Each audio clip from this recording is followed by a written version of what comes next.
Previously on the Game On podcast.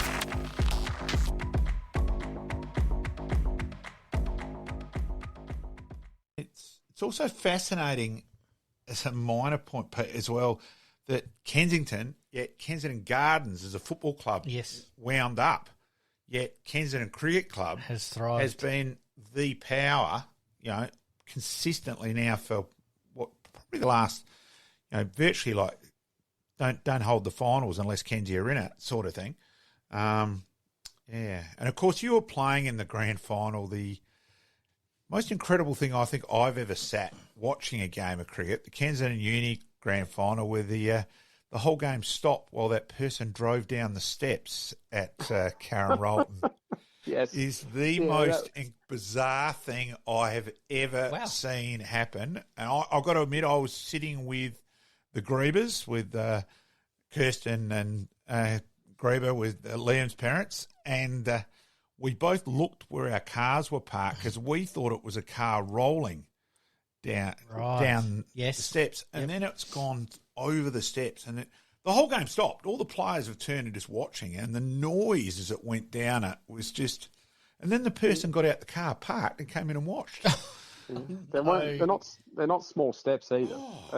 They're huge. Yeah, that was quite incredible. We all stopped on the ground and in the change rooms watching, and the sound it made. I can't believe the car was able to still continue after that, to be honest. I actually thought you were just about to say there was an Uber delivery. Someone had ordered food on the ground. It was unbelievable. The noise is just, it was. That's unbelievable. Isn't it funny? So we don't talk about, it was a close finish. Uni just got up and all that. But anyone catch up now who was there? Geez, how about the car? It's not about the cricket.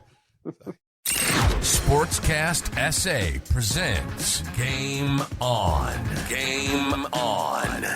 South Australians' destination for everything sports. Local, national, and international sports. AFL football, soccer, basketball, golf, baseball, tennis, cricket, and any other sports played in this wide world. And we're going to have a blast doing it. So sit back, relax, and let's do this thing.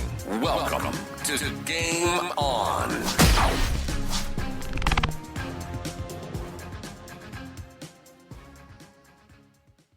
Welcome to Game On. Once again, joined by Pete and Malcom. Last week, Jake Brown with that little story out at Karen Rolton Oval of somebody basically doing a little bit of a self-parking on the oval, next to the oval there. That's unbelievable. Yeah, as I said, it is still the most extraordinary thing I've ever seen in terms of it. And the noise I'll never forget. Well, mightn't have been a good luck charm, though, for Brownie. He jagged a calf batting on Saturday, so all the best there. Hopefully that he's back for the finals. So, he was a little bit down in the dumps on Saturday. Yeah, I can imagine. And best of luck, obviously, with a little bit of recovery. He'll be back out on the ground sooner rather than later. Hopefully. Around the grounds.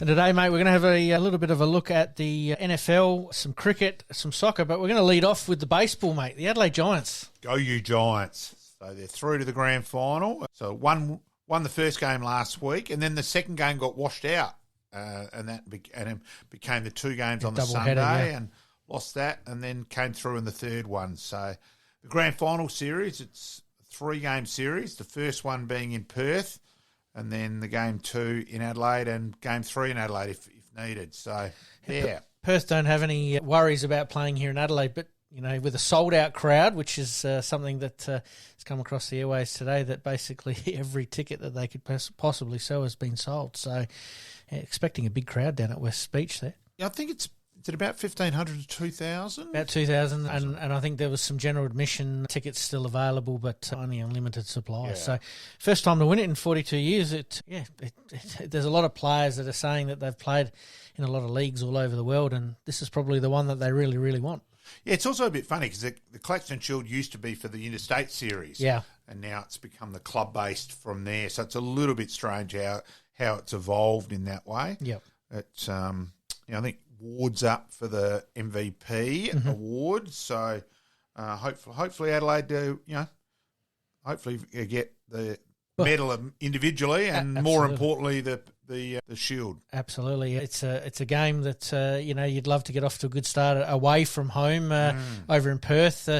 Perth have been Adelaide's bogey team in the past, but I just see this being a totally different game altogether.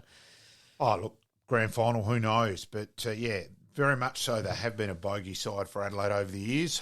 Hopefully this weekend we reverse that. Absolutely. They can join the Lady Strikers in bringing home the bacon to SA this year. Bit of silverware would be fantastic. Exactly. All right. Now the Australian Open, mate. Yeah, well, obviously concluded on Sunday night there with Djokovic and Tsitsipas playing in a final. And, wow, Novak Djokovic just went to a whole new level. I think I saw a statistic that he'd won 52 games. In his last 3 games, he'd won 52 games and only conceded something like 18 or 19 games. Yeah, whatever we think of him individually, that's a different topic. Tennis-wise, he's a freak. Certainly, we can discuss the greatest ever. He's probably going to finish in front of everyone else. Yep, as far as numbers go, yeah. And we might cover that one a little bit later. I've got a little bit, extra try and big finish. Ask a bit of a question about that one there. But 10 in a row for Novak. Nadal's won 14 in a row at the French Open.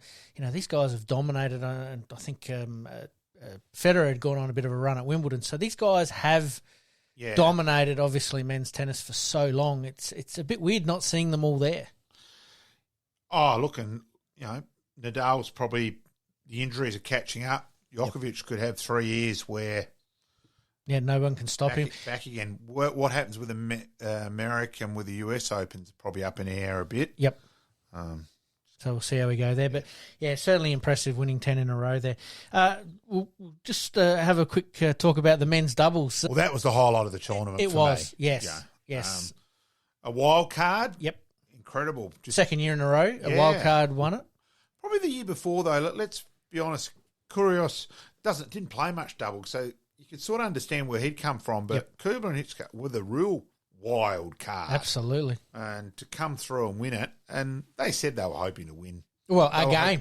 They were hoping to get to this next round. Well, they were hoping initially to get a wild card. Then it was, let's hopefully we win one game and we win one, and then the next one they win again, and it just snowballed. And geez, they played pretty well in that final and took it in straight sets as well. Yeah, they were very good, and they were pretty, pretty systematic and clinical is the word I was after. Yep. In the final, and look, the women's final, they're saying, the tennis purists are saying it's one of the great games ever. Yep. Sabalenka and a Rybakina, well played, saying one of the greatest of all time. So, look, it was weird, though, that the attendances were well up. Yes. Yet the viewing numbers were well down. So, strange. Obviously, not having Kyrgios playing, obviously a draw card here in Australia, but...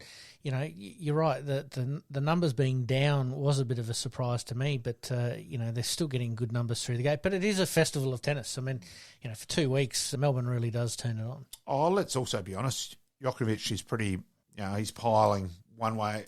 Very polarising. Polarising, yes. Yep. One that way, the other. Look, I'm the other. Yep. Yeah, I personally don't think he should have been back. Yep. Not whether he got vaccinated or not, even though I'm obviously pro-vaccine. That's a different topic. But the visa, anyone else, you're off for 3 years. So I was out of that. But let's not deny purely tennis. Yes. As a sports show, let's not go there. Yep. As a tennis-wise, we can't do. So obviously the Australian Open, we lost a lot of those top players early on, either before the tournament or basically on the eve of the tournament. A little bit of concern for Tennis Australia, but it turns out that it was actually a pretty good tournament in the end. In the end, yeah. So, the women's final, for me, Sabalenka was unbelievable, coming from a set down and really digging deep. Impressive stuff, and I'm sure we're going to hear her name mentioned more and more as well. With the men's and the women's game, it's a bit of a changing of the guard. Federer, Nadal sort of on his way out a little bit. No Serena Williams or no Williams sisters. You really did sort of see a bit of a changing of the guard. Obviously, Barty retired last year, so a lot of those top names that had been around for the last 3 or 4 years sort of had disappeared, and there's a new batch coming through, and I think the public are a little bit, where are we at with it? Who do we support? who's going to be the next big rivalry? I mean, you look at all the rivalries that have been coming through in the last few years. Where is that next rivalry going to come from? And I think the public are itching to see who's going to be the next challengers. Yeah, you're right. It's probably that in between. We probably haven't developed the relationship, and the person hasn't got that next, where the Federer, Nadal, Sampras, Agassi, around their mark. So Graf. Yeah, Graf, Salas, Serena, exactly. So, it is a bit of a changing of the guard, and it'll be interesting to see how it develops over the next 12 months. Yeah, see how it goes. All right, mate, we move on to cricket. BBL 12 finals. Yeah, Perth, they're hosting the final. Yes, they certainly look the team to beat. Sydney Sixers tonight have won the toss and are batting against Brisbane. Look, for me, poor programming, too many games. Look, if we're going to have the test players play, have them play and finish the series. Yep. How in the hell can we have Steve Smith play 4 games, get picked in the team of the year, and then leaves now to no longer be around? I just think it's a bit like home and away, never finishes, Blue Hills. Yep. It's still going, and again, school's now back. Yes. It should finish, and so I understand next year I think it's about 12 games less, so that's at least it's going in the right direction, because I think all of us, we start off with this big enthusiasm and you lose it before the end. Even when the Strikers won, when we won here, see you, Pete, see you in the week. It was didn't have that when, as a South Australian cricket nut, if we win the Shield or the thing, I'm out celebrating for a fortnight. Admittedly, it only happens once every 20 years. But absolutely, right. We'll look forward to seeing that.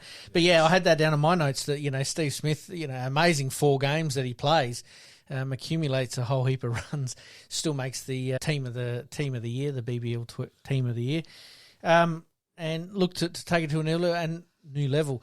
And then Khawaja and Labuschagne started to find their stride, and then all of a sudden they're gone. It didn't make sense to me, and it sort of has gone away from where we first started with the BBL, where it was the highlight for 8 weeks, 9 weeks, or whatever it was. Now it seems to have just dragged on a little bit longer. I totally agree with you. Oh, look, I'm very, very firm that the players should have been over in India by now.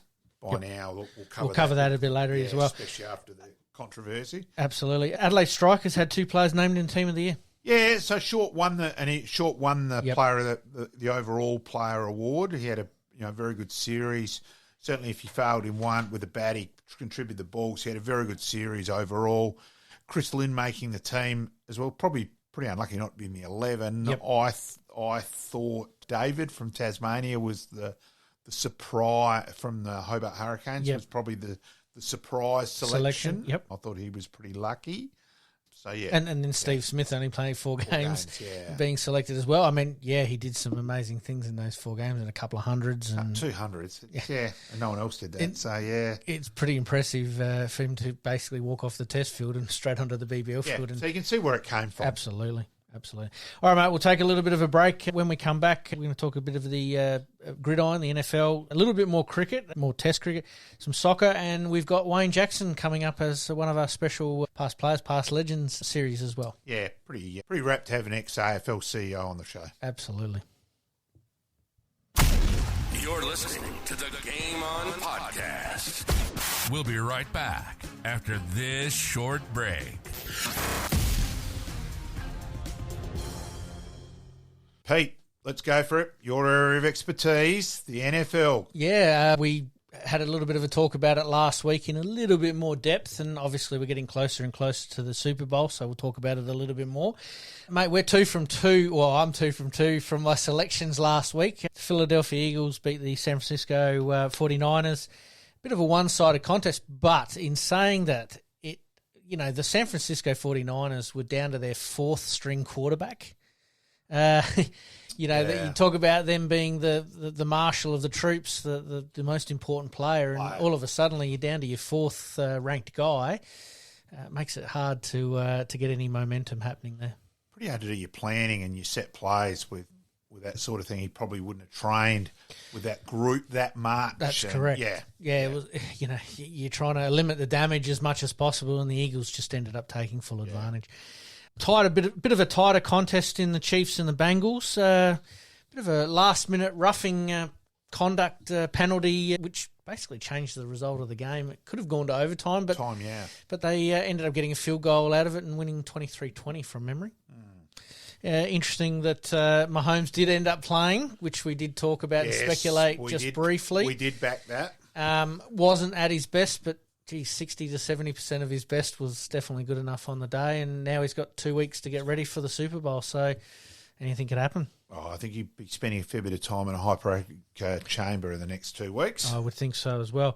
Biggest show on earth, mate. The Super Bowl between the Eagles and the Chiefs is at State Farm Stadium in Glendale, Arizona.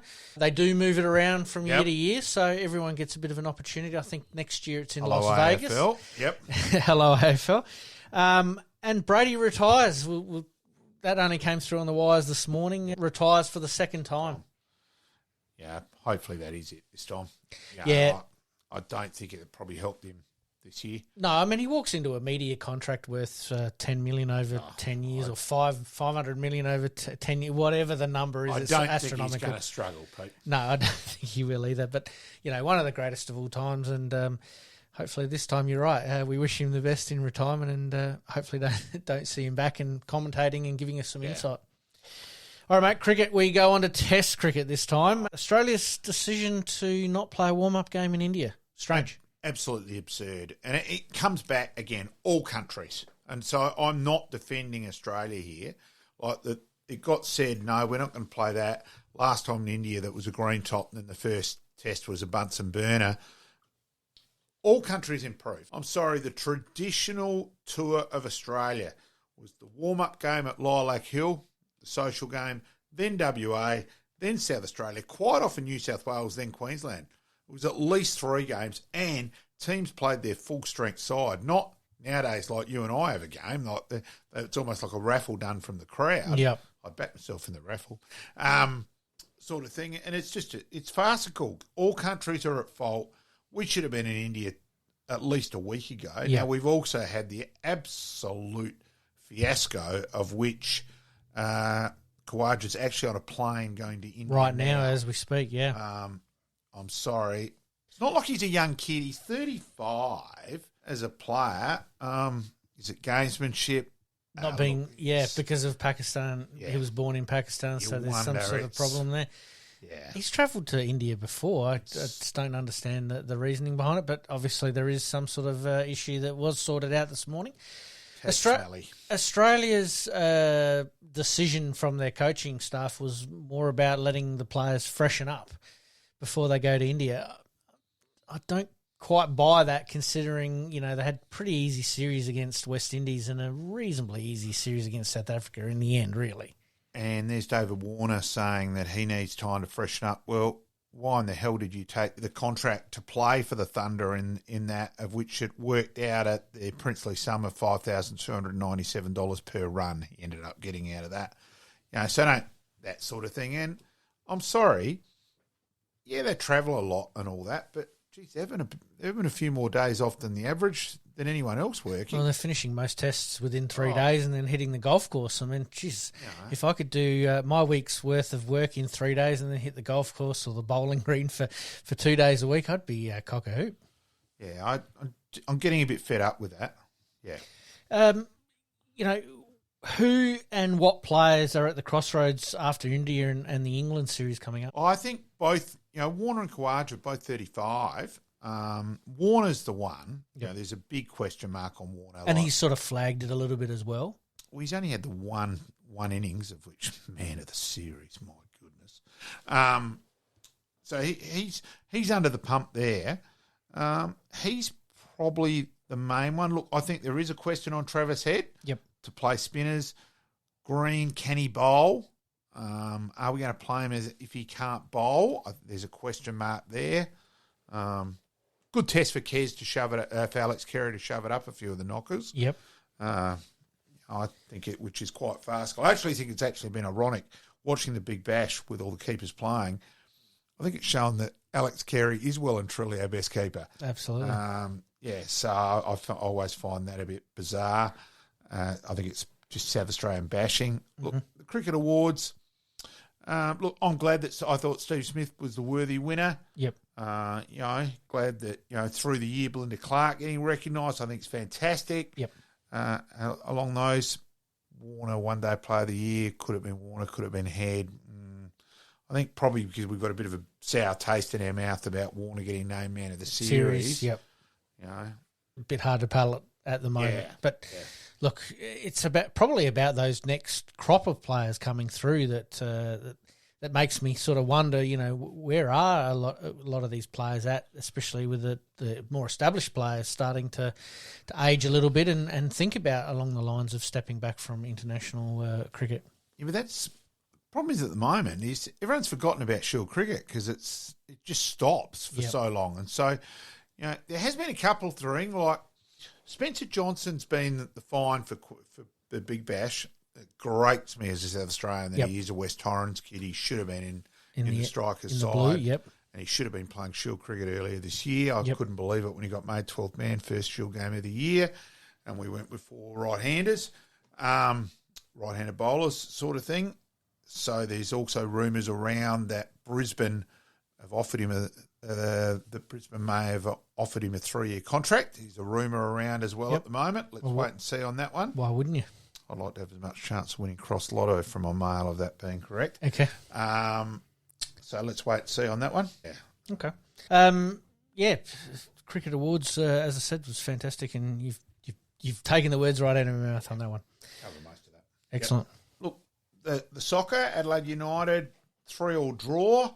Unfortunately, they're giving away a penalty in the last minute. So, Adelaide United fought pretty well in that game, and obviously we have to talk about the serious leg injury to the Adelaide United player that stopped the game for 30 minutes. That does sort of change the way of a lot of players thinking and to how serious it was as well. Yeah, one day it was a terrible injury. Look, there's been criticism of that, no ambulance at the ground. My understanding is it's Vic Health rules that every ambulance must be effectively employed and it can't just be subleased, say a club hiring that to sit there and do nothing, that it must be out and about. Yep. So whether we agree with that or not, as a government decision, it goes to the next level, and it probably pretty hard to comment without you having the numbers in front of you and all that sort of thing. So for me, it's a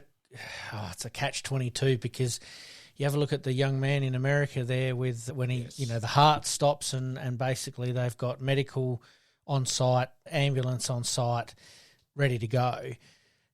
It's that what if butts and candy nuts. Pretty important one there though. Adelaide United have been very, very complimentary on the medical care he received before the ambulance got there. Yes. They very much have stressed that. Yep.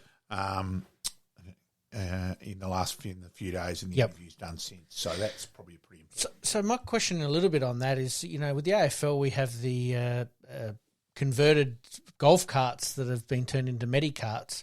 Why aren't we seeing that at the soccer level? I mean, in a way, you probably could have had him off the ground and assessed underground with an ambulance waiting or coming as well.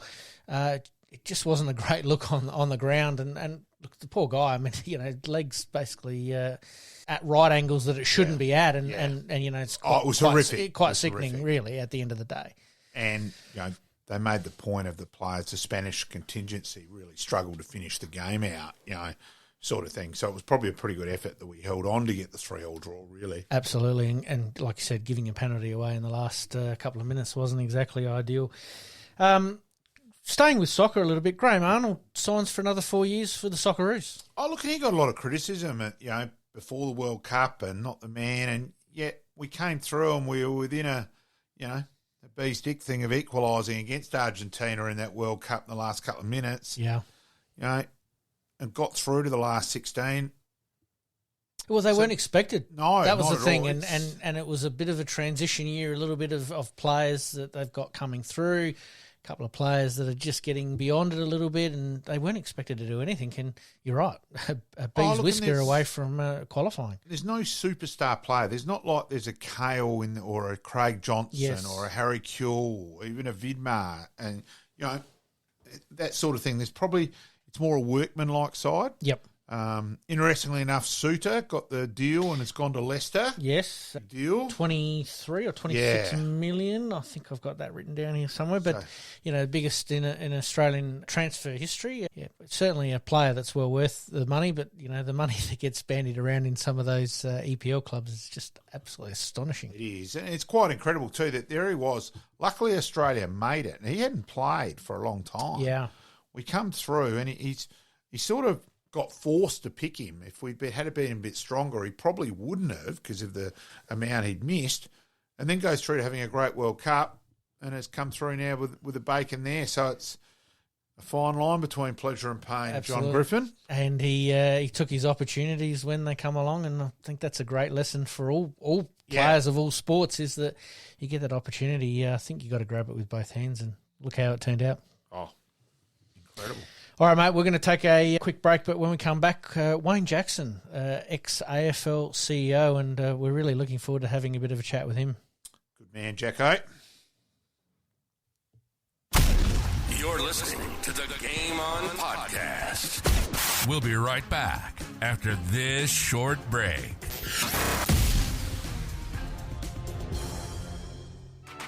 Has there ever been anything that has lightened up your day? Whether it was someone who complimented you or maybe you got a promotion at work, these all make you feel happiness. But if you're looking for more to lighten up your day, then you should book our mobile coffee service. We are always dedicated to one thing: service. We appeal to all sorts of people, from commuters on their way to work or our regular workplace coffee stops. And best of all, we visit you.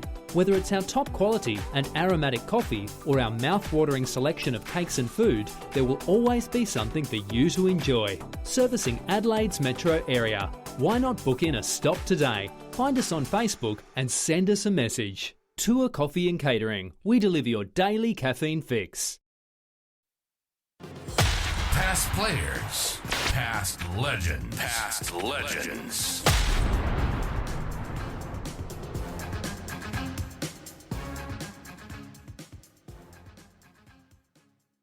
Welcome to our Past Players, Past Legends, and in this case, past CEO of the AFL, Mr. Wayne Jackson. Thank you very much for joining us, Wayne.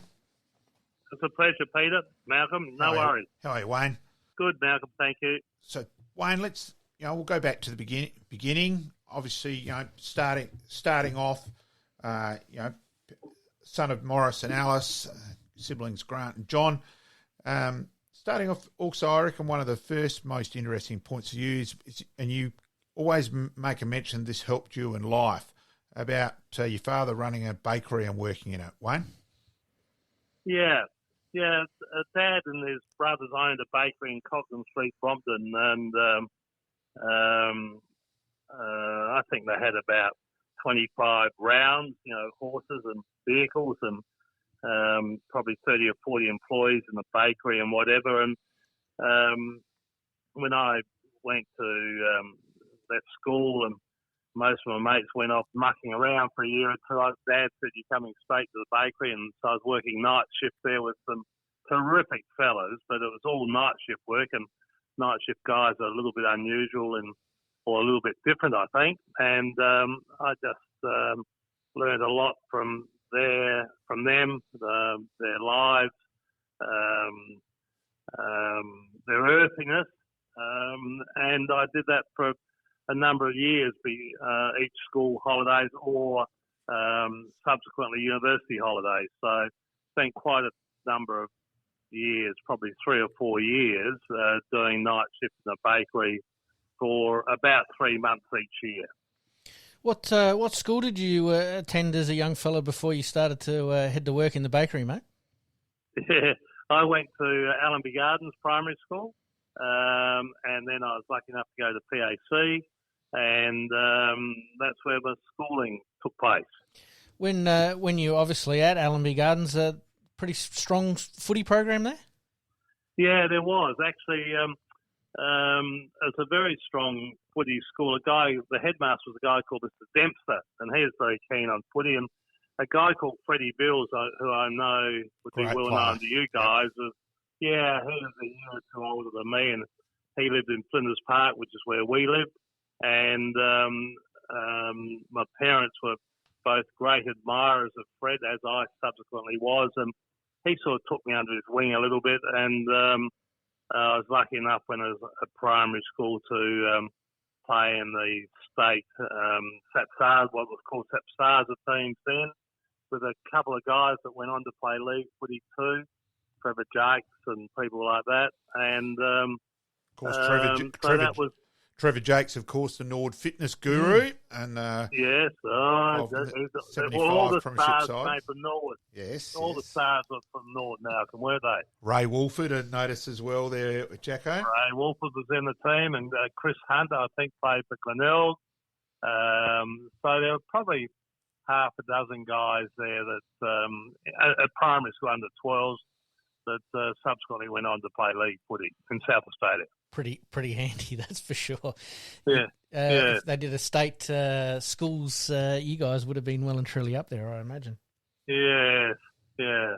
But essentially, when I was, in my secondary school, we had a guy called Chester Bennett was our coach there, which is well known to you guys, cricket and football, and we had guys like Peter Morton, Peter Darley was a superstar, Mark Skinner. One of the Hannafords, so we had a pretty strong schoolboys team there too, which was great. And that was at PAC, yeah? Yeah, it was. And if I could go on with that just a minute, Peter, I then went on to play at university where Alan Greer was the coach. And the first 2 years there, we won 2 premierships, and we had guys like Dudley Hill from North Adelaide, Doc Clarkson, who's a state player from Sturt, Alan Byers from North Adelaide, Jan Hooper was the rover from West Adelaide, Gambling was a halfback flanker from North Adelaide. Twinkle Toes. Twinkle Toes Gambling, yep. So we had, probably 8 or 9 guys in that university team, which Alan Greer coached, and that went on to play league footy, which is great. Of course, John Sangster and Keg Ferguson. So Bubba listens to our podcast from London. So Bubba would have had a crack at me if I'd missed Keg out. Look, also let's go back to Prince's and Chester Bennett. He had an incredible influence on just so many people, and I reckon no surprise that Ian Chappell, as usual, puts things pretty correctly and succinctly that. His line was, Chester was a wise man in sport and a wiser man in life. And I reckon that probably just nails. He was an amazing man, Chester Bennett. Yes, he was. Well, as a student, of course, we didn't know too much about life in those days. But he was a wonderful mentor as a coach, and you can't say a friend, I guess, as a teacher and a student. But you just felt that... he was a little bit different in terms of what he contributed to the development and well-being of individuals. Both cricket, I didn't get involved with cricket, obviously Ian and many others did, but with football, he was just someone you really, really respected and learned a lot from. And there must have been scores, if not hundreds, of students over the years that would have not dissimilar views. Because at your career at Adelaide Uni, that you won an award, and it would be sacrilegious if I didn't mention this, Wayne, because it's something that I've got in common with an AFL CEO. The club letters, Jacko. Yes. Yeah, well, they were... Sorry. Club letters, too, for people out there. It's an award at uni. It's for on and off field. It's probably more off field than on field in terms of that. And probably the amusing part about it, you get presented as a framed certificate. My wife, Emma, was always really dark because the club letters looked a hell of a lot better than her degree. So there was always a bit of amusement about that how flashy it was. Yes. Yeah, well, there's a lot of us, and you're one, Malcolm, that, we tried pretty hard when we went across the white line, but we also tried to contribute to the club as well, and I think there's a lot of kids or young people that do that today, but probably not enough. Yes, because they're so preoccupied with other things, Malcolm. But I'm down at a place called Willowluka at the present time, which is in the upper southeast, and and just the community spirit down here with hockey clubs, cricket clubs, etc. is just fantastic, and it's all about what the volunteers do, and and a lot of them are older, but there are some younger guys coming through that's starting to understand that communities, football clubs, they need help, and so many are starting to do that, I think. Of course, I'd get into a bit of trouble with a few uni people mentioning you also got a full blue. Now, that is the distinguished part of on-field. It's outstanding performance as a player in a particular sport while studying at uni. Now, they're not giving out lightly full blues, and you're a proud recipient of that. No, they're not. And the other thing I was really proud of there, Malcolm, there's the amateur, I think it was called the Amateur Sports Club at that stage. Yes. They used to give a medal for someone that's, done a bit on field and done a bit off field. And one year I was lucky enough to win that too. So it's all about, as you well know, it's about giving a little bit back and trying like hell when you're on the footy field. Now, Wayne, one other point now, I think as we move on to the West Torrens side of things, it's quite amusingly, you better give us the fill in that you could well have been a blood, not an eagle. Yeah. We when we were 18, we moved. My family, mum and dad, and our kids moved from Grange Road, Flinders Park, to Strathmore Avenue, Lockleys, and we ended up living next to Ozzy O'Grady, who was well known as the long-term president of the West Torrens Football Club. And when he understood that what I was doing at playing at uni and living in the West Adelaide district, which Lockleys was at that stage, he arranged for me to play one game in the under-19s for West Torrens before the term expired for my qualifications. So I played one game for West Torrens, so I didn't have to play for West Adelaide. And when I finished at uni 3 years later, I was tied to West Torrens, which I was just so thrilled about, because we're lifelong supporters of the West Torrens Football Club, Peter. So, obviously, talking about your time at uni, what subjects did you study while you were there? I did economics, so that was supposed to be a 3-year program. I think I got 8 subjects out of 11 after the 3 years, and then I did the last couple of subjects part-time. And after I graduated with economics, I did a degree in accounting as well. So at those stages, it was pretty strong commercial background, or commercial training, I should say. Mm-hmm. And this was all while you were playing at West Torrens? Yeah, playing at West Torrens, and then getting married and having 3 kids and doing all that sort of stuff. So my wife, Liz, made a magnificent contribution. And so, give us, your time at West Torrens. It's, you played just over 140 games, which ironically are virtually split, 70-odd leagues, 70-odd reserves. Yeah. Now, it's quite ridiculous of everything you did at West Torrens, Wayne. In fact, I think it's actually a bit pathetic you didn't run the canteen as well while you were there, because you did everything else. Well, there's still time, mate. Yeah. President, on the committee, ended up... Runner. Yeah, runner, coaching the reserves, and then, of course, ended up coaching the league side. Give us a bit of a rundown of all your time at West Torrens, Wayne. Well, that's right. I played about 53 or 4 games straight, so I guess I started to think, I probably thought I was a bit better than I was actually, but in the end played about 70 league games and 70 reserve games. And when I went to Melbourne, they used to say to me, how many games did you play at West Torrens? And I said, I played 140, 70 in the seconds and 70 in the league. But they never wrote about the reserves. They just said I played 140 games at West Torrens, which blew my bags up more than they should have been blown up. So in the end of the career in those days, a couple of the more experienced guys would not retire straight away, but go back and play in the reserves for a year or two to help the young kids, which I did. And I ended up coaching the reserves, and then Billy Barrett was appointed coach of the league side, and that didn't really work out. We all learnt a lot from Bill, but it didn't work out as well as it should have. And so I coached for 2/3 of the season, and we did pretty well. We made the finals. And the interesting part is, I think I've told Malcolm this before, when I finished coaching that year, the committee said, "Oh, well, please, you'll coach next year." Obviously, I said, "No, I'm not going to coach next year. I've got a wife, I've got kids, I've got Thomas Hardy and Sons to think about." And they said, "Well, what about coaching the reserves again?"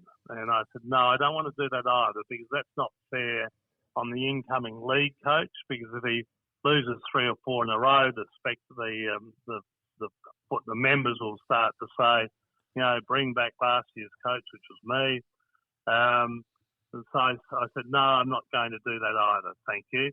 And they said, "Well, what about coming on the committee?" I said, "Oh, well, yeah, I'll come on the committee. That's okay." So I joined the committee and went to my first meeting. And I don't know what happened, Peter and Malcolm, but at that first meeting I was elected chairman. And a guy called Bruce Harrison, who was the company secretary of Albert Del Fabro, was our treasurer, a very competent treasurer. And he said to me, "Look, Wayne, I've got to see you after the meeting." So the meeting finished, and I said, "Okay, Bruce, what do you want?" He said, "Well, I just thought I'd better tell you, we're broke." I said, "What do you mean we're broke?" He said, "Well, you know what I mean. When we're broke, we can't pay the players, we can't pay our creditors." So that was a real eye-opener. And for the first time in our footy club then, we did a 3-year plan, a budget and a 3-year plan. I took it to the National Bank of Finland, and the banking manager eventually said, "Yeah, look, we'll loan you the money for the 3-year period." He said, "But it's conditional upon you staying as chairman of the club and implementing the plans that you presented to us."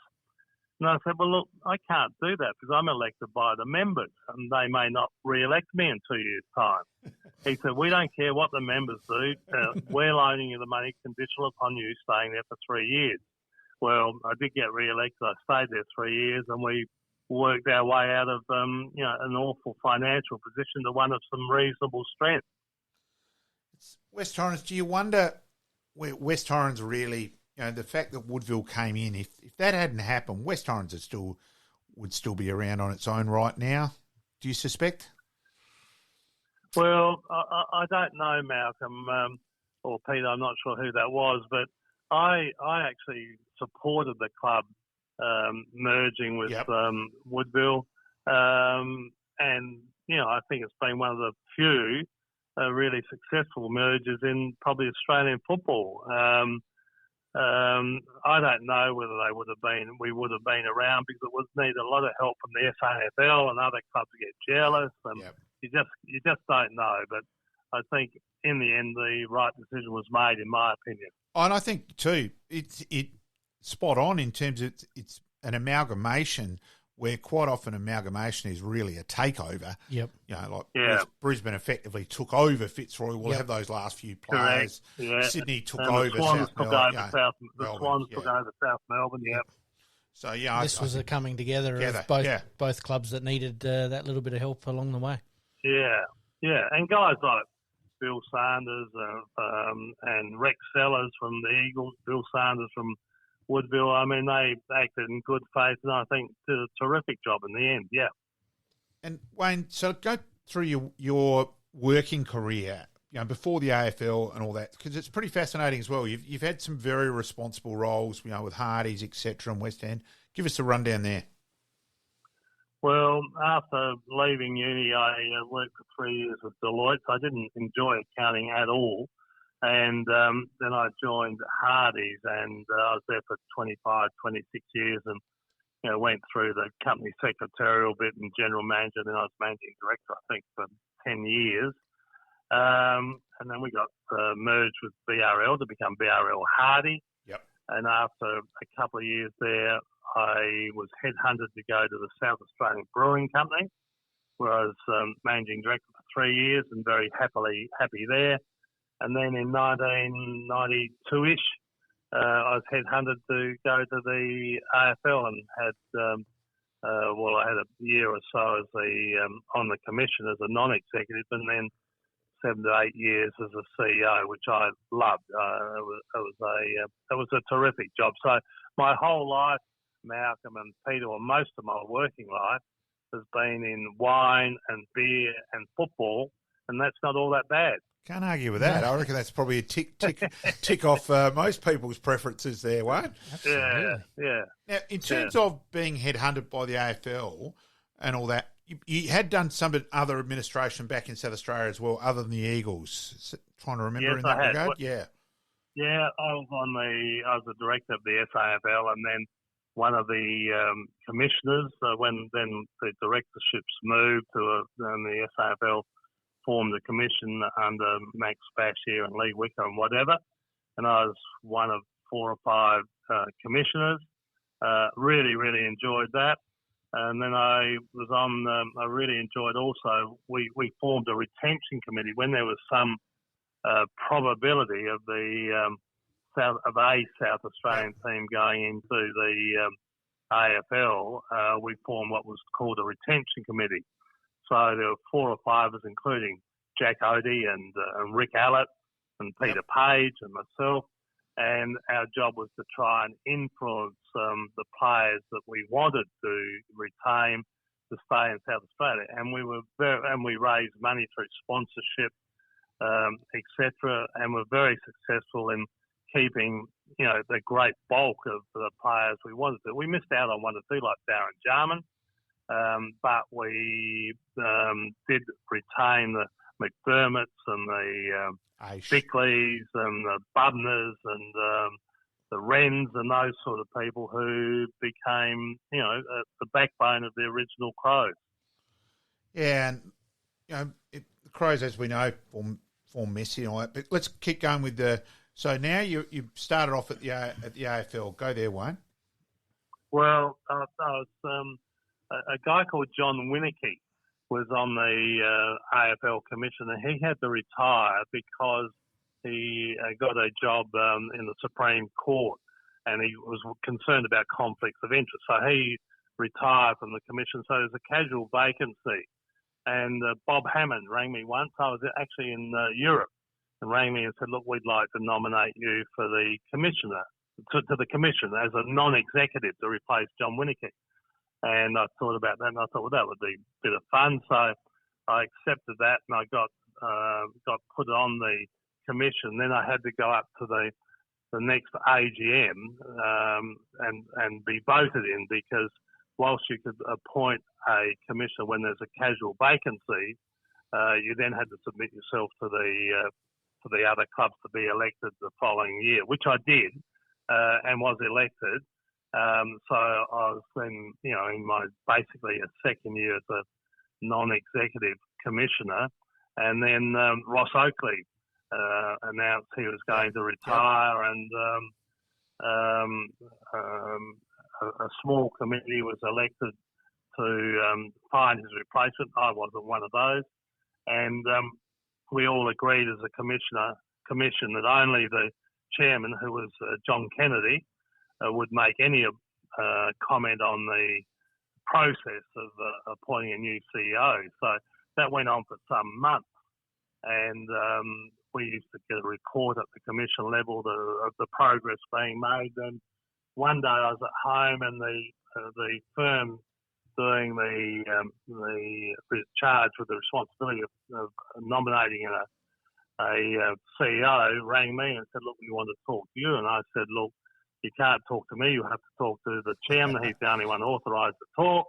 They said, "Oh, no, you can talk." I said, "No, I'm sorry, you talk to the chairman." Then they said, "Well, we want to talk to you about you doing the job." I thought, "Oh, gee whiz, that's a bit different." So I was 53 years of age and chatted at length to my wife, and we decided, well, look, if we're ever going to do something really different, now's the time to do it. So I was successful in getting that job and started in 1996 after 3 years in the brewery, and absolutely loved our time in Melbourne, and enjoyed the job very much. Well, 1995 he goes on as a casual vacancy, and by 1996 you're running the whole joint, mate. Well done. Yeah. You may have had a master stroke. It was unusual for a South Australian, of course, because when you met the press over there, they were disbelieving that a non-Victorian could possibly run the AFL. What could you possibly know about football, you know? Yes. So anyway, we proved them wrong, hopefully. You may have had a bit of a master stroke on who you said you barracked for on AFL Grand Final Day in 96, Swan.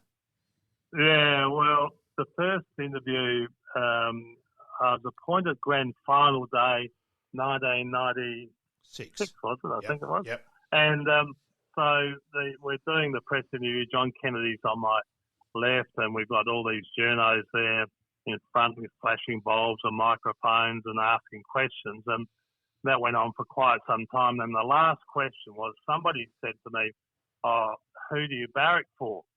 And I immediately the alarm bells went off with me. And I said, I barrack for Fremantle. And because at that stage, Fremantle was stone motherless glass, so it broke. People wanted them out of the competition. And they said Fremantle. I said, yes, Fremantle, straight with a straight face. Well, then they left me alone. I mean, they all felt sorry for me, and never ever did I get, accused of anything because I barracked for Fremantle. Thank goodness, because the following year, the Crows won the premiership and then won it again the year after that. I mean, the mind boggles, Peter and Malcolm, as to what the press would have had to say if they knew I was a Crows supporter and the Crows won 2 premierships. Every decision we made, they'd be looking at saying, well, how does this impact on the Crows, Yep. So they were known for doing that anyway. True story. Yeah.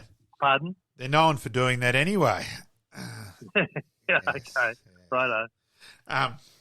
So go through your responsibilities and what you felt were your achievements and that side of things in the role, Wayne.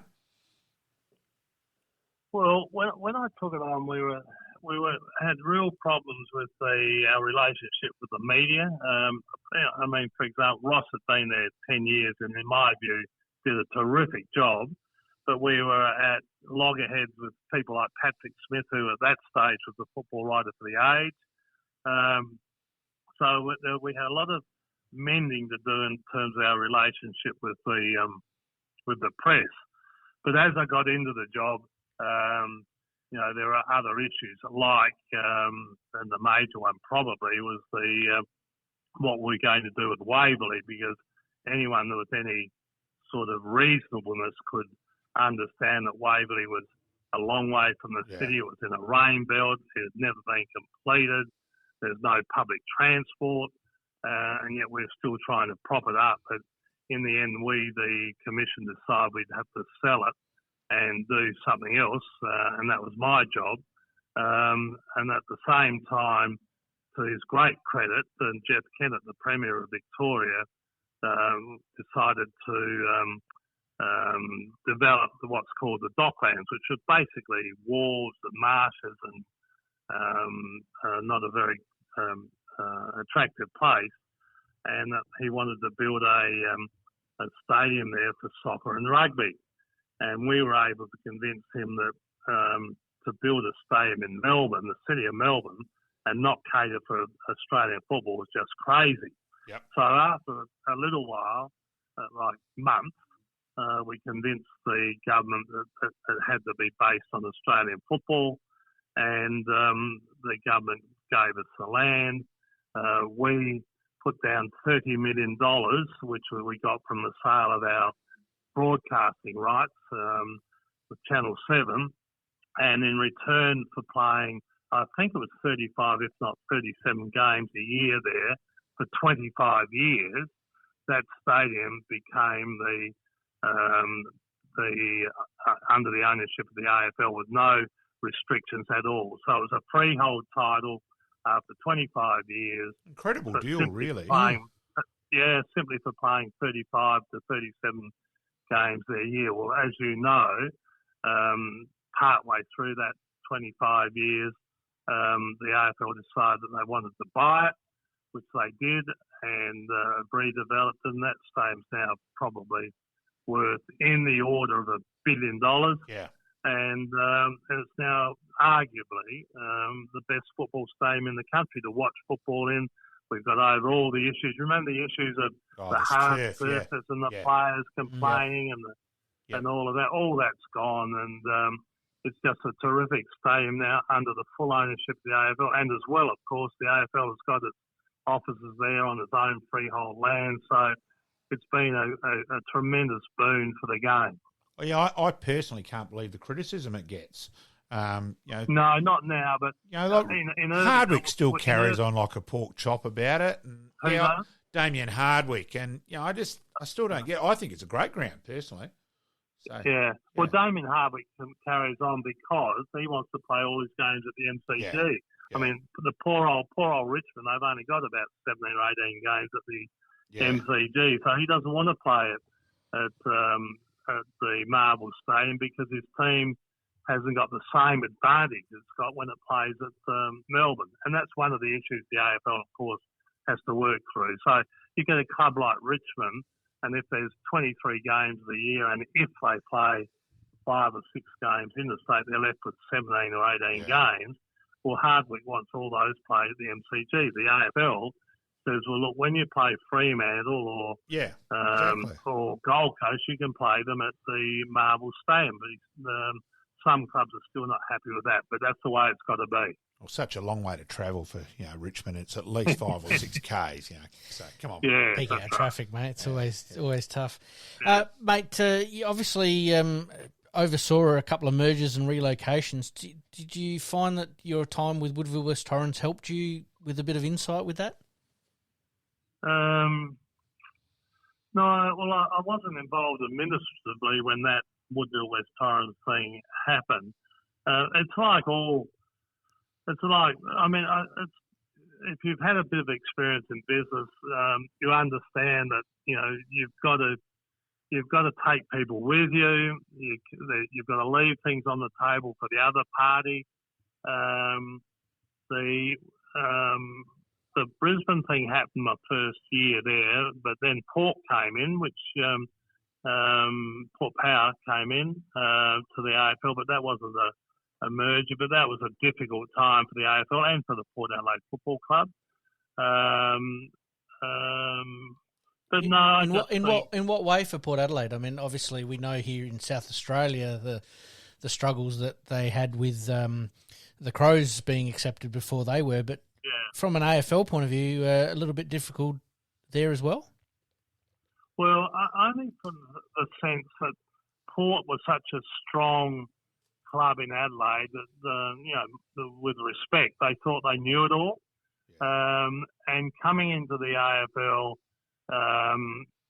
wasn't going, and other clubs, of course, weren't going to necessarily respond to the way Port wanted to do things. So they found it very hard for a couple of years. I mean, in the end, got well on track, but there's also always a little bit of angst between the AFL and Port, and there was a little bit between the AFL and the SAFL too, because the SAFL was, regard themselves as the second strongest competition. It took them a long time, as you well know, for the SAFL to accept that the AFL was here to stay and was going to manage football around the whole of the country. Yeah. Those things take time, but with goodwill on all parts, you eventually find a way through.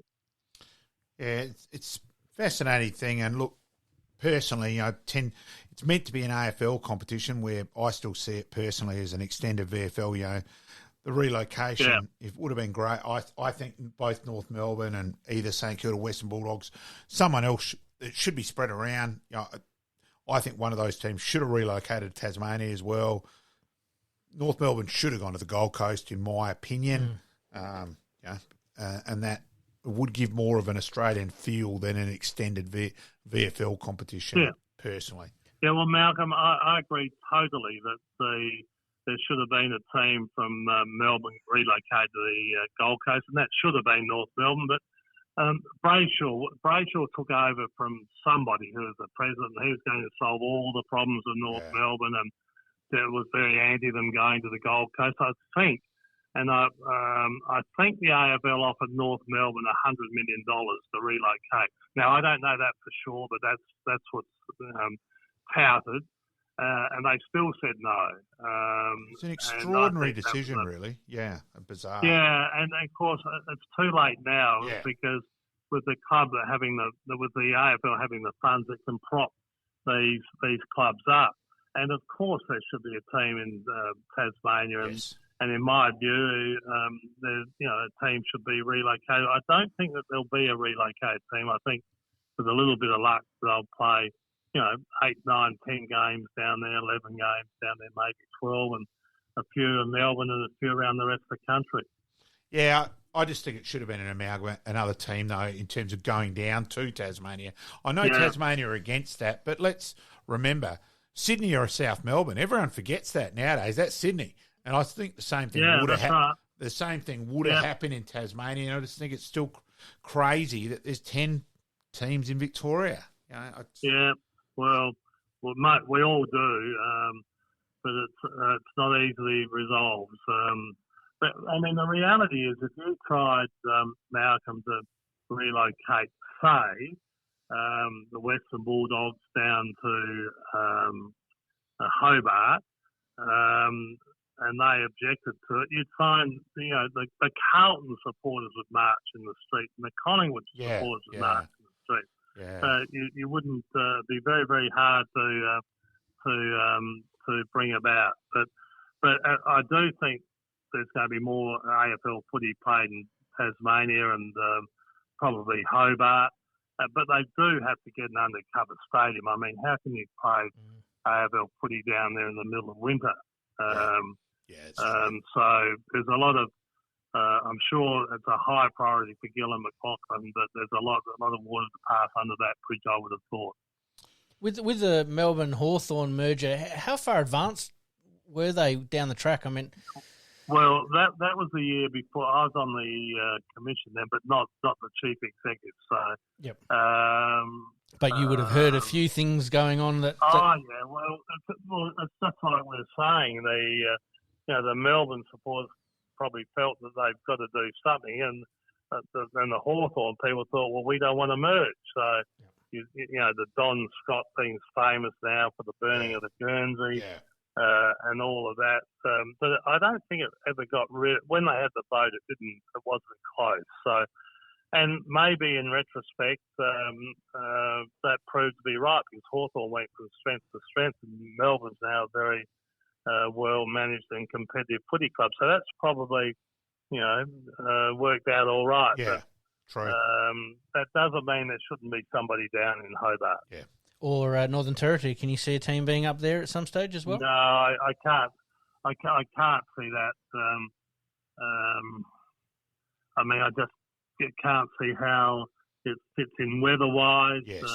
How you get people to live up there and train for 10 months a year in Darwin. I think that's a very different situation. I mean, the Indigenous guys have done wonderful things for all of the footy clubs, but I can't see a team up there, not in my lifetime anyway. Could a South Australian or WA third side come about at some stage? Well, the problem is that we've now got 18 teams, and if you start adding one in Tasmania, that makes 19 if you don't relocate somebody. Yep. And then you're starting to think about, well, we've got a 19, 18, 19, 20 team competition. Maybe we should have two divisions. And in one division, obviously you've got Port and West Coast and Sydney and Brisbane, and the other one you've obviously got the Crows and Fremantle and GWS and the Gold Coast. So you've got one from each team in the competition. And when you start to think about, well, maybe they play each other twice in that division, and then once they play a team in the other division, and at the end of the year, the division leaders, top 3 or 4 from each division, they play off for the finals. That could well be worthwhile considering and thinking about over a period of time. Yeah, it'll be interesting. There'll be plenty of argy-bargy on which teams are going to which division, and but that could rotate around over a course of 8 or 9 years. Maybe. Yeah, you could. I mean, if you've got, say, 10 team in each division, well, maybe after 2 years, the bottom three swap over to the other division. Who knows? But I think having a 20, for example, a 20-team competition gets messy, because if you have 22, 23, 24 games, you're playing everyone once and a couple of teams twice. So I'm sure, the strategic thinkers within the AFL would have on their plates, have we or do we have a 2 divisions sometime in the future? And the AFL reserves look, it nearly happened years ago. The teams were told to prepare for it and everything, and then it fell away, and it's sort of a little bit now. COVID's obviously happened and that sort of thing, so that's one as well. Look, it's ironic, the debate on whether the Crows and Port should be in the SANFL or not, and just trying to explain to people that it's not just the $50,000 what the Crows put in. You've then got the stadium management deal on how much money goes back to the clubs, and that's always argy-bargy. The TV side of things and all that, it's not just it is so ridiculously complicated on whether the Crows and Port can be in the SANFL or not that people just have no idea how complicated it is, Wayne. And trying to explain it to a few people today, it's it's. Well, I agree with it. It is complicated.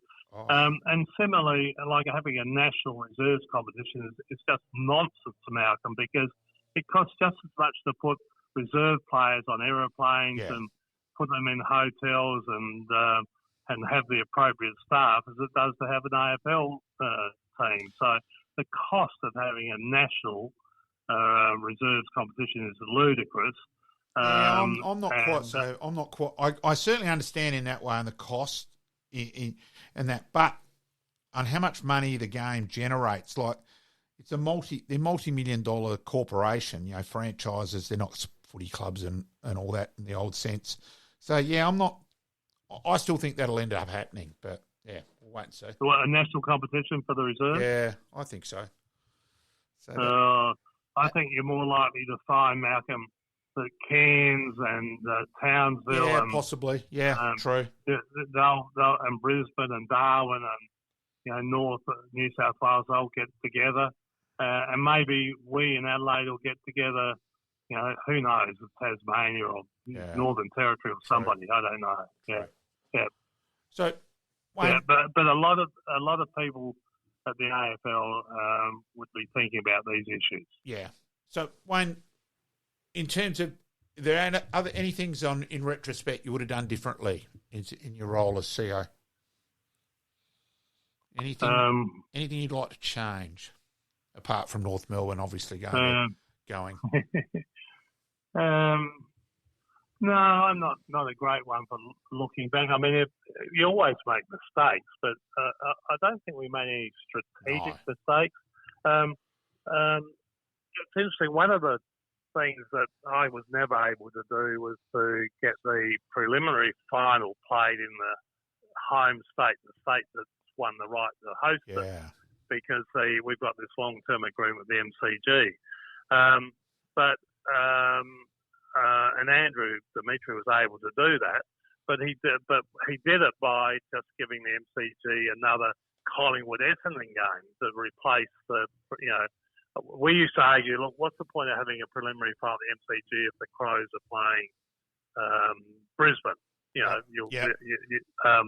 So we had to find a way of giving the MCG the same capacity to generate the income to do that. Well, I was never able to do that. It's happened now, which is good. But I am disappointed that the grand final is committed to, I think it's 2057 now, and that's ridiculous. Done, of course. Well, it's done to underwrite the infrastructure costs of developing the MCG. So it used to be out to 35, which I thought was a long time, but 57 the mind boggles, and I'm sure something will change in the next number of years. Malcolm, I don't know what it will be, but nothing lasts for 35 years, so something will happen. I will say personally, I always found Wayne to be balanced. He said quickly, there was a lunch where Wayne was a guest speaker at uni one day, and I think he pretty realised within a couple of minutes that I was the footy nuffy in the room, and so we developed a relationship from then. I do remember one day being on the committee with uni, and we did have a problem with the SANFL, and it actually involved the late Glenn Rosser. And I said, geez, was actually with you at a dinner at West Adelaide Footy Club, which the late Ox Ravisi had organised.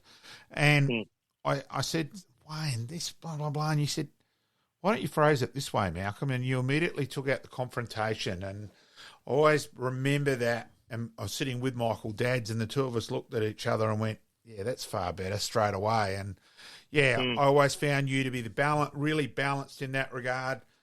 Personally, you can say I'm biased in that way. I think you're the gun official at CEO land and all that. So, I think that it showed, obviously supporting the Western Bulldogs and North Melbourne through their toughest times. Pretty fair and balanced approach that really helped them survive, really, at the end of the day. Yes, it did, yeah. Oh, well, that's very nice. Thank you for those comments, fellas. Yeah, and of course, Wayne, I think probably an interview with you, I'd find it negligent if you didn't get the chance to give Liz a proper mention and your kids. Go for it, mate. Oh, well, my wife passed away 3.5 years ago, and none of what, if I'd been able to achieve anything in business or sport or whatever, none of it would have been possible without the support of Liz, and I guess by extension, 3 girls. So I'm very, very lucky with that. Most of us now, male or female, you take a team approach to things, don't you? Maybe we didn't do it as well in my early days as we should have, Malcolm, but you learn. Yep. And I'm so appreciative of the support I've had from Liz and my girls. So that's good. Thank you. What are you up to these days, mate? In your spare time, are you administrating with anything up at Willaluga? This farm gets a fair hammering. I've got a farm at Willaluga, but and I've had that for 24 or 5 years. So we're just in the process of working out what we're going to do with that. But I still on a couple of advisory board or two. Got good mates. All the things that 78-year-old blokes dream about doing, Peter. So. Yep. Life's pretty good, thank you. Albeit we're one short in the family, but never mind. Well, not never mind. I can't do much about that. Yeah. Yep.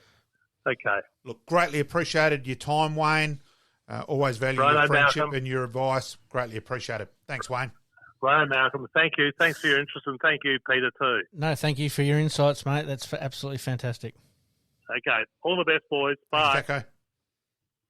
You're listening to the Game On Podcast. We'll be right back after this short break.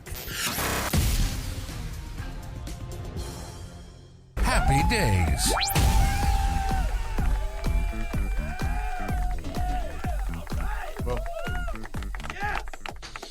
And, mate, we move on to happy days this week. Happy birthday to Ryan Burton from Port Adelaide Footy Club. Yeah, son of Craig, past Rooster and Blow, the current general manager at North Adelaide. Oh, look, I'll say that I've always said that Stephen Keenan's the best player I've played against. That the Freo gun. Pavlich. Oh, Pavlich. Matty Pavlich. Sorry about that. Matty Pavlich, best player I've umpired. And I'll say Ryan Burton's the best junior I've just been there watching before he broke his leg. It was horrific. That stopped him from going higher in the draft. There may be a radio which didn't like the Crows not picking him still. Yep. Ironically, that night I'd roped Nathan Bassett into playing for Pembroke, so Bass was fielding on the boundary line while I was giving him who the draft choices were and we're discussing it. So, yeah. And look, he's been class player at Port. Ironically, playing more down back. Yep. But his body's firmed up. He played all games last year. He did, yeah, that's what I was going to say. He debuted in 2016 for Hawthorn, obviously coming back to Port Adelaide in 2019. But, yeah, he's really build himself into an established Port Adelaide player. And like you said, down back and played all 22 games last year. Fantastic effort. I'd still love him to have a cameo down forward as well. He's exceptional talent. It may happen this year. Tonight, obviously, Finlayson is having a little bit of surgery, also some personal issues as well. So, there might be an opportunity there this year. Oh, look, and thoughts and best wishes for Jeremy. Absolutely. Terrible. All the best. Mate, we'll stick with the happy birthdays. Happy birthday to my co-host over here this week. Yes, 60 this week. I wasn't going to ask the age, but you let us in a little secret. But yes, happy birthday, mate. Yes, body doesn't feel a day over 85, mate. You've done well. Obviously, an accomplished author with your book, the rule book. Definitive, yeah. It's quite funny that I sort of regret the title in some ways because people automatically think it's a book about the rules. Yep. Where rule book's my nickname, so I just went with that. And it's 40 articles of individual interviews, not only about a player's career, but life in general. Yep. So anyone interested at all, comment on our Facebook page. Don't worry, I'll certainly contact you. Sounds like a plan, mate. So happy birthday for this week, mate. Mate, we move on to tennis. 1960, Rod Laver wins his first Australian Open against Neil Fraser in 5 sets. Yeah, 5-set marathon, 8-6, 8-6 in the last couple. 2 sets to love down.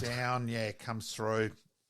All-time great. And Neil Fraser probably gets forgotten a bit in that, because there was Emerson as well and Newcomb and etc. Anderson. So there was so many great players then. And Tony Roach, Neil Fraser gets a bit forgotten about. It really was the golden age of Australian tennis, really, at the end of the day. And, Rod Laver goes on to be an all-time star. And like I said, Fraser does get forgotten a little bit, but he's certainly well and truly in the mix for those great Australian players.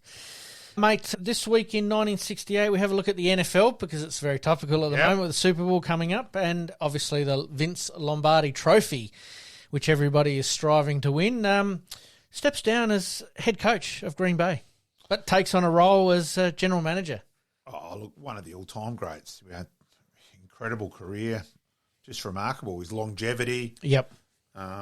Probably, they're the sport which doesn't write off people, that age of 35 or 30, he's become 35 now, and it's almost like, we're NFL, it's quite often entering sort of circumstance. Absolutely.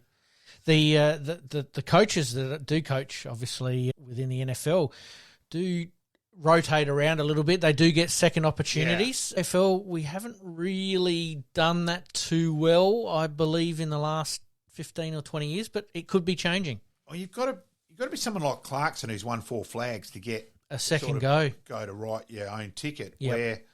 Where someone like Hardwick very, very nearly got cut by Richmond, and he's gone on to win 3 flags and probably can stay as long as he likes. Yep. So, Michael Voss obviously getting a second go. Will be interesting to see how that goes. Continues to evolve. Like they should have made the finals last year. Yeah, they're probably the team which we all expect to step up and come through. We'll cover that one a bit later too, mate. Yes. And we finish off with a bit of cricket, mate. South Africa's Fanie de Villiers bravely survives 197 minutes at the crease for 30 runs on the last day of the Adelaide Test. It did get a bit, I do remember being there, and it did get a bit nerve-wracking where he kept fighting. Look, I thought you might like that one. Yes. A lot of respect for Fanie de Villiers also. He's a bit of a character. Took a toy car out, put it out, let him go at the top of his run one day so he's known to love practical jokes. So well respected around the traps as well, Fanny. That's an impressive one. I didn't know that little tidbit, but that's unbelievable. Different individual. Australia ends up bowling South Africa out for 129 and went on to win by 191 runs, but they drew the series. So, again, pretty good and pretty handy guys within that South African attack, that's for sure. All right, mate, we'll scoot into the big finish. Yep. Extra time. Big finish.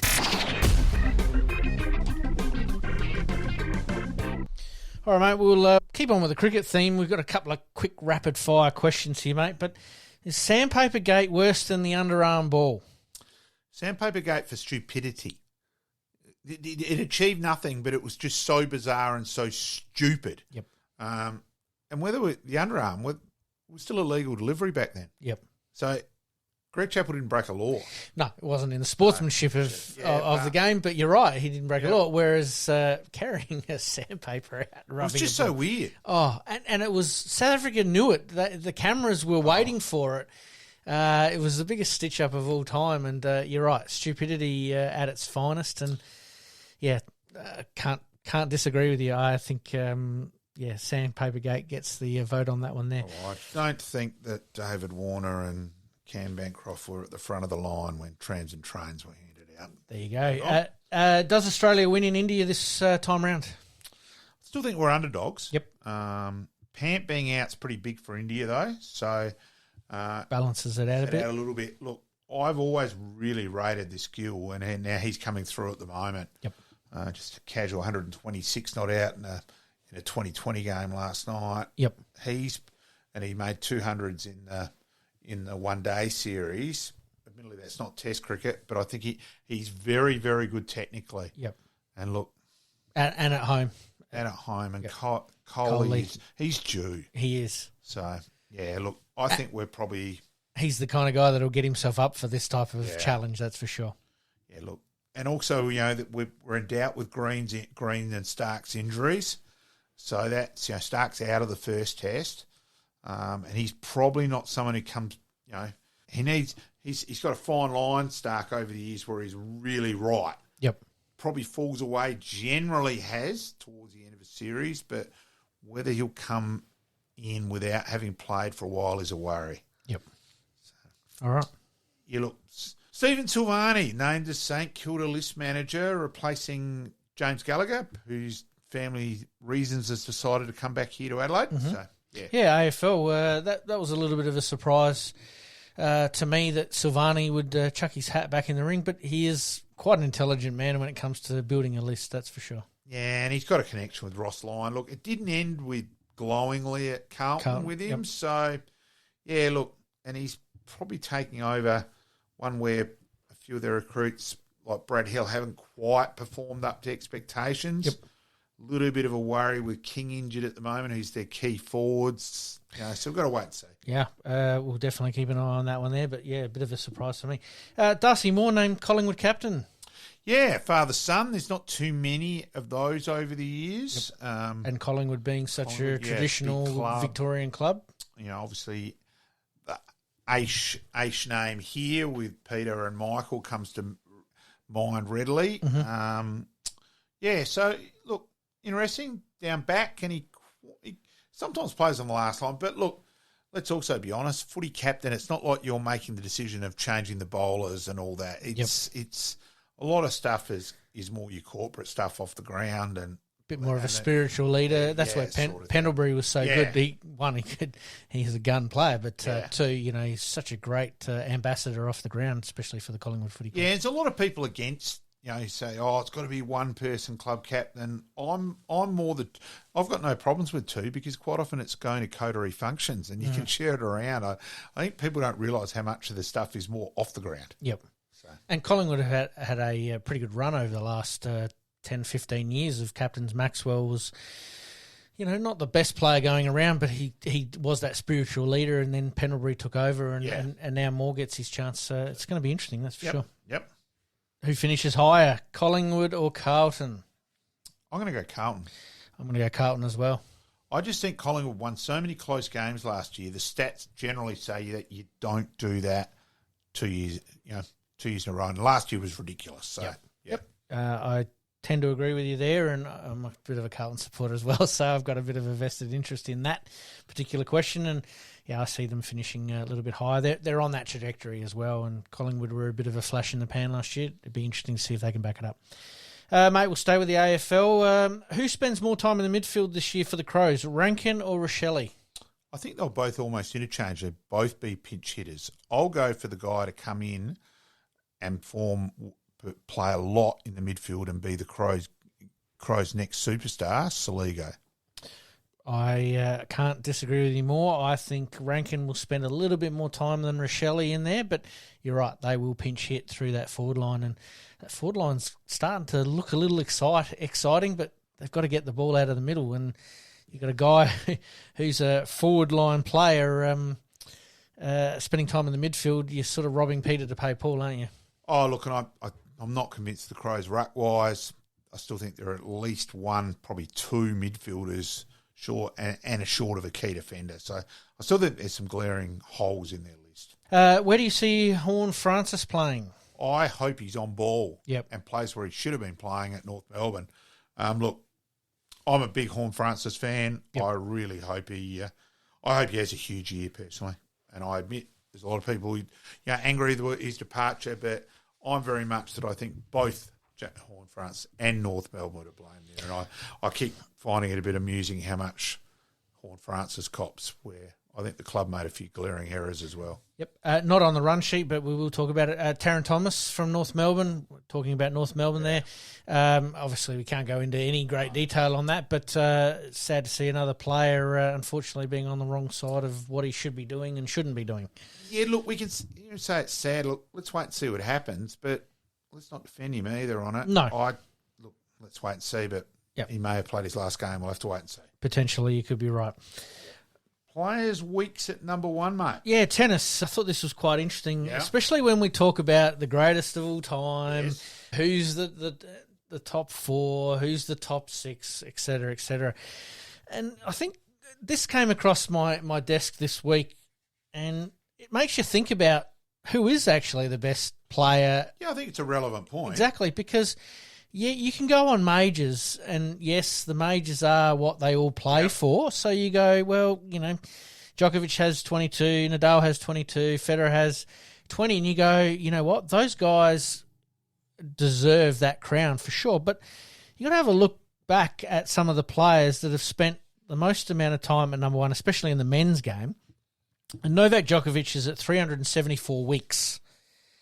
It is a lot of weeks. Roger Federer is at 310. Yep. So, Djokovic at this stage has spent a year's worth longer at the top. Sampras is at 3 at 286. Yep. Jimmy Connors at 268. Ivan Lendl at 270 and Nadal at 209.